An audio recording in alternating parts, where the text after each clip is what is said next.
What's up everyone? In this issue of Motive Garage, we give our WRX more power, better gear ratios, and we change the brakes.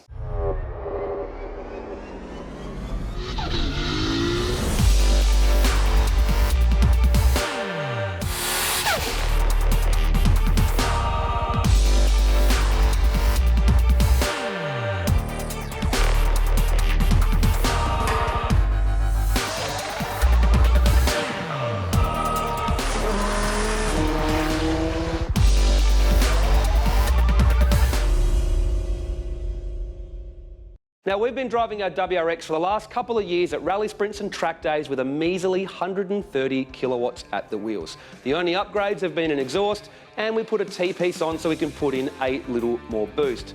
Now, meanwhile, the suspension and brake package is very well sorted. In fact, the car's very well balanced and it's very easy and fun to drive flat out. We wanted to get that part right before we upgraded the power. The first changes were to remove the cats and mufflers and fab up a new exhaust at Impossible Fabrications. It didn't make any performance difference on the power level that we were at with the factory ECU, but it did look better, made the exhaust lighter, and it sounded better.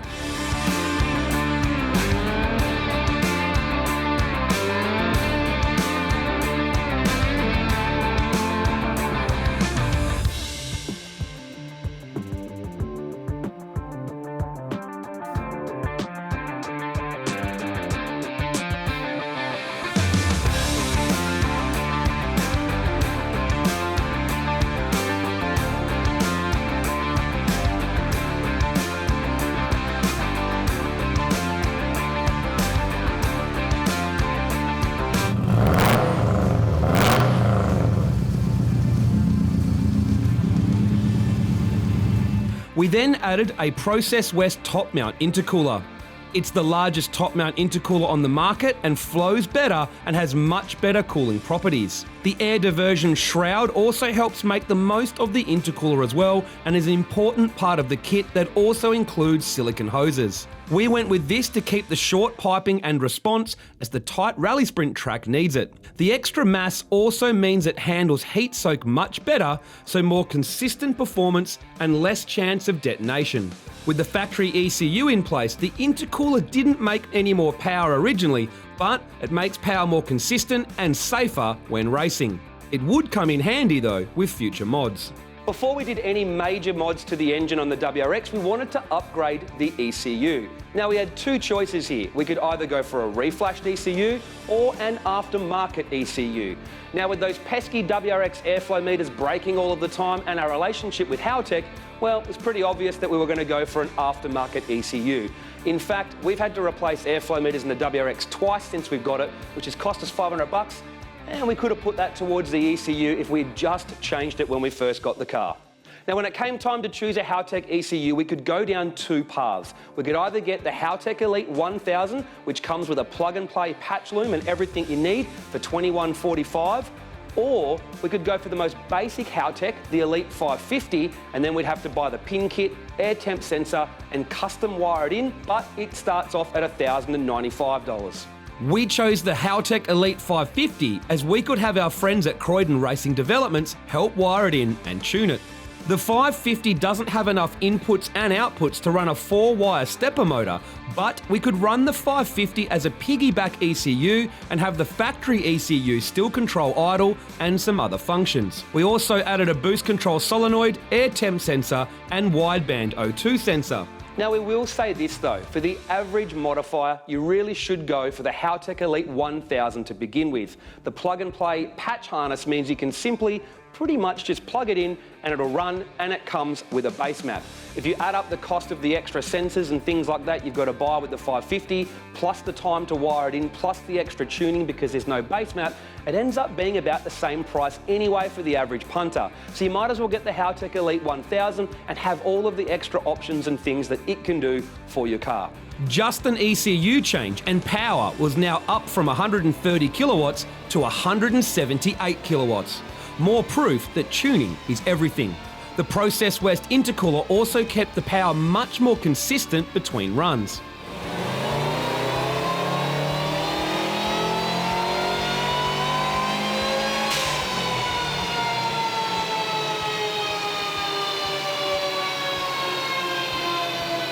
Now, our friends from K&N Filters sent us one of these, a replacement panel filter for our WRX. Now, we decided to tune the car first without it so we can do a proper back-to-back comparison between the stock air filter and one of these replacement filters in a car that has an aftermarket ECU. Because often when you put them into stock cars with factory ECUs, they're just too inconsistent between runs. So let's get it in and see what it does.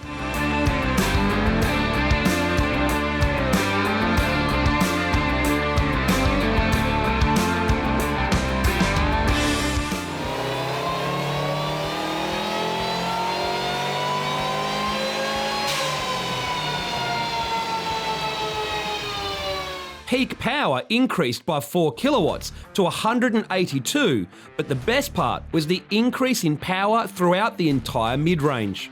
Proof that a good quality air filter works. With the car making more power than ever, we went to the 4th round of the White Line Rally Sprint Series to see if we could get our best result to date. Well, we've been doing the White Line Rally Sprint for nearly 2 seasons in our WRX with just an exhaust system. In fact, we had less than factory power for a little while there when we had some issues with the car, but we finally have some more power thanks to the Haltech being installed by the guys at CRD. Will that extra power help us? Well, I'd like to hope so. The track's very different tonight though, so we won't know really in terms of comparing times, but hopefully we can move up the rankings a little bit. And the most important thing is have a good time. What else has changed for this event? We've got the STI wing and we've got a new co-driver. Let's meet her. Hi, my name's Maisie Place and I'm from Canberra and I'm one of the drivers in the AMRS RX8 Cup Series. Well, I did rally in for a few years as a navigator and it was actually pretty scary because dirt is just unpredictable. And yeah, I do kind of wish I was in the car to show Andrew who's boss.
Never felt so safe with all 4 wheels screeching, but it's awesome.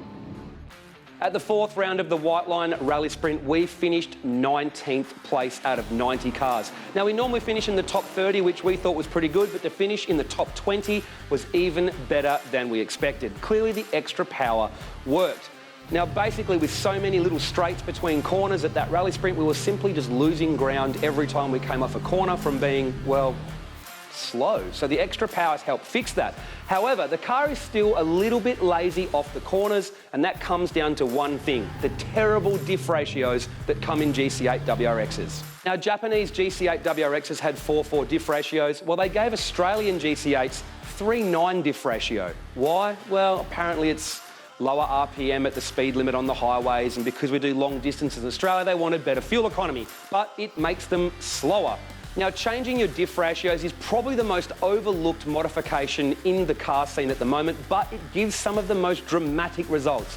We've changed the diff ratio in nearly every single project car we've had. The 200SX, our GTR and our old S13 drift car all had diff and gearbox ratio changes, and it totally transformed the car. And now it's time for our WRX to get upgraded diff ratios. Why? To make it way better for racing. So how exactly do shorter diff ratios actually help the car's performance? Well, firstly, you'll have a higher RPM at the same point on a corner, and a lot of racetracks you'll find that having higher RPM means you get back on boost quicker and better acceleration out of the corner. Quite simply, the factory gear set is just too long in a WRX. The second thing is shorter gear ratios just gives you, well, better acceleration. That's why. And the last thing that they do is they actually make the gearbox a little bit stronger. Shorter gears puts less load on the gears, and that's why a lot of people upgrade the box in their WRXs, because, well, we all know how weak they are from factory.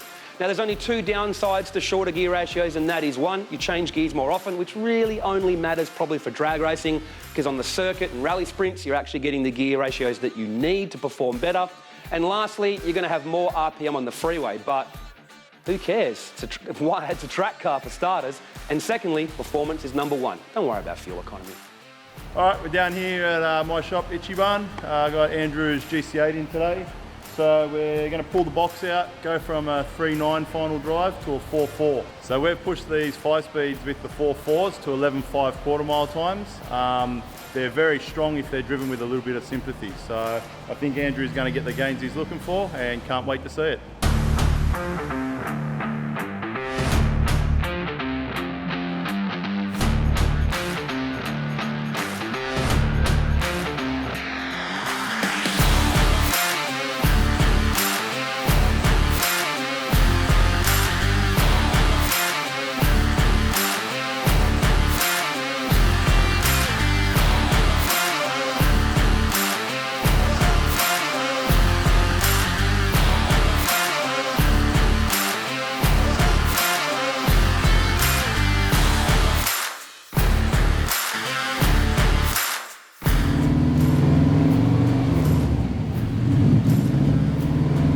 Alright, so we've just finished up doing Andrew's car. So box has gone in, the diff's gone in, we've run it on the hoist, gone through all the gears.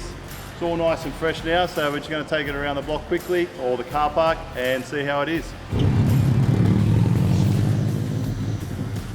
Now, the next part of the WRX we're looking at is the brakes. Now, if you saw our very first feature, you know it's a budget build, and we did the usual upgrades. Like a lot of Japanese performance cars from the 90s, the WRX came with pretty decent sized rotors and 4-piston calipers up front, so you can get away with the usual lines, fluid, rotors and pads as a budget upgrade.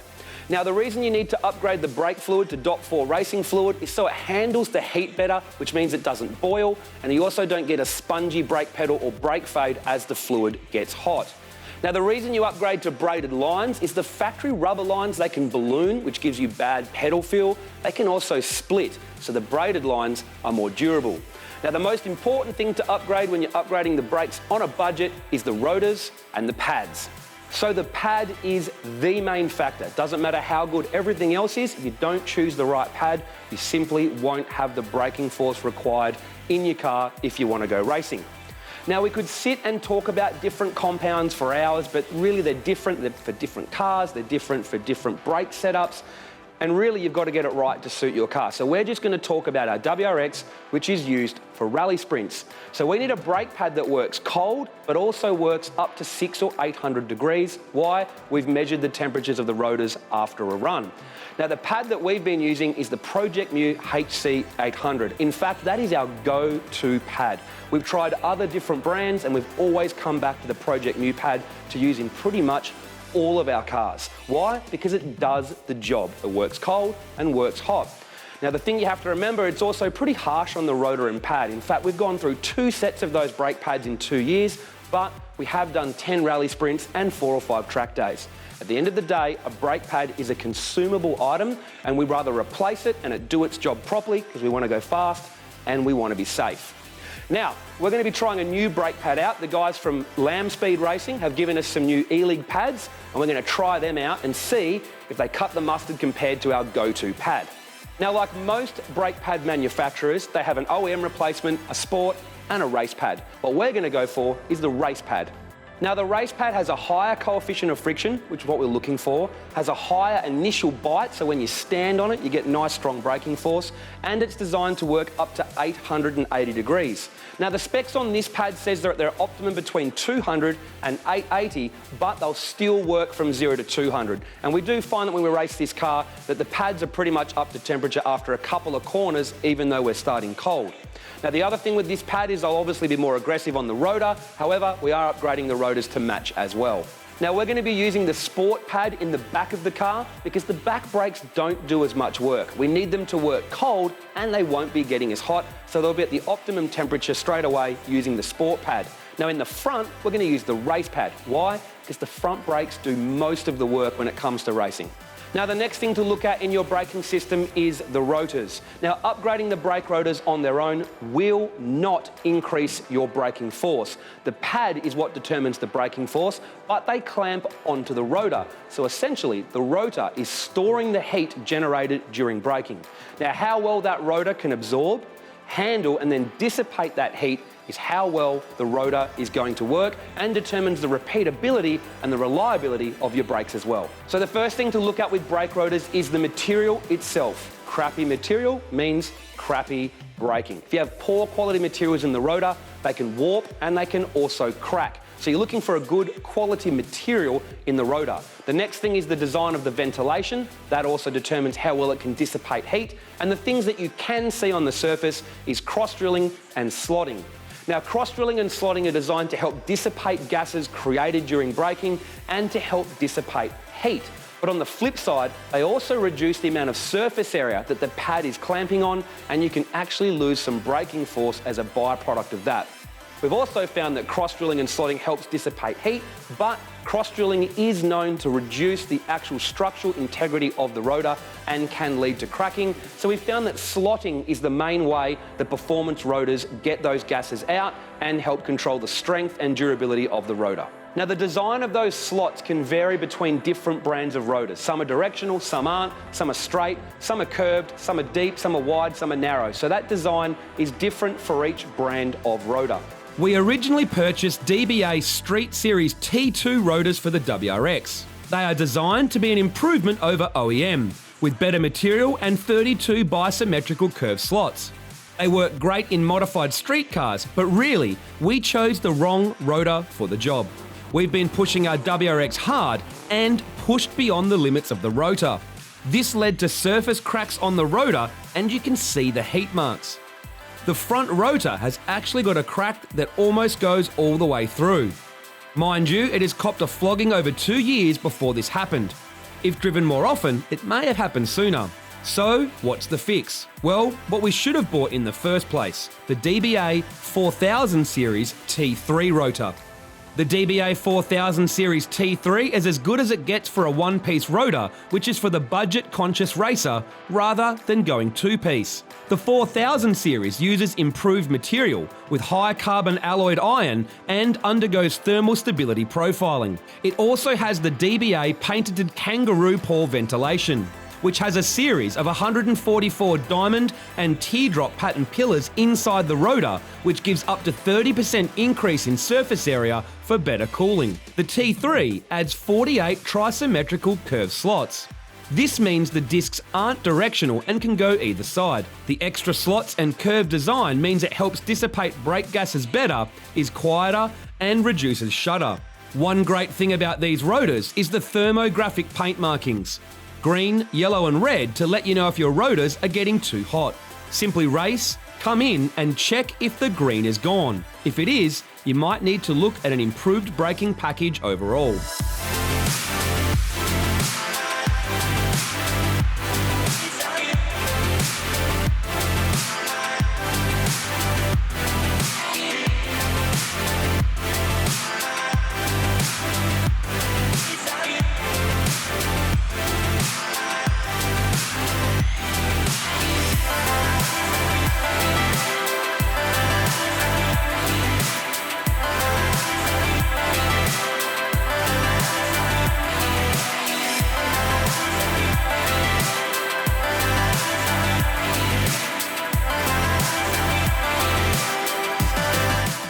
With the brakes installed and bed in correctly, we headed off to the final round of the White Line Rally Sprint to see just how well the new brakes, the better diff ratios combined with power, would perform.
The first run was a bit wet, but Mother Nature attacked in the second run, with torrential rain and lightning meaning the light towers were turned off.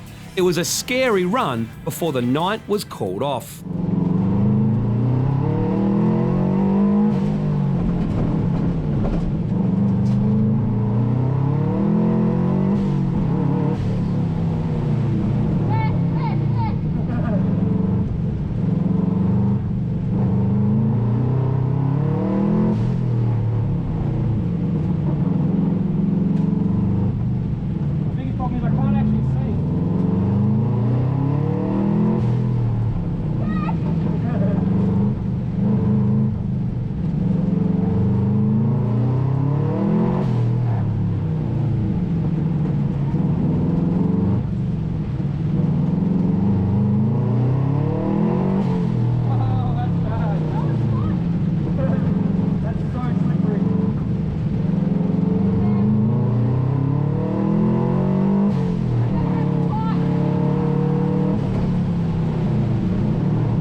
Now, the new brake setup is looking very promising. During the recce run, we got to test them out a little bit, and I do think that they have a little bit more stopping force than what the old pad setup did. But what I did like the most is actually the initial bite of the pad and the feel of the pad. I did enjoy it a lot more, and I found that it worked a little bit better cold than the old pads, which is strange because the Project Muse were rated to work from 0 degrees, while the E-Leg pads were rated to start working from 200 degrees. We used to get a bit of a dead pedal coming into the first couple of corners, but I have found that the new brake setup is much better cold coming into those first few corners, and I've got better pedal feel overall, which means you know what's going on as you reach the limit of the brakes. But we will need to get out onto a dry track to test them properly, and we'll get that done ASAP. So what's next for our WRX? Well, we're thinking E85 conversion for better reliability and more mid-range power, and the car desperately needs at least a rear LSD, so we're going to be talking to our friends at PPG about upgrading the drivetrain even further. And the last thing we need to look at before we go racing again is to change and upgrade our tyres. Not because there's anything wrong with them, other than the fact that they're simply worn out. The Toyo R888Rs did a great job. They lasted 2 years, they lasted 11 rally sprints, 3 track days, and they were still going right to the very end. The only reason they need to be replaced now is we've simply worn them right down to the bottom of the wear indicator. We are going to look at going to a larger tyre for more grip when we change, but the big question now is what brand, what model, and how well will they upgrade the performance of the Rexy? Stay tuned.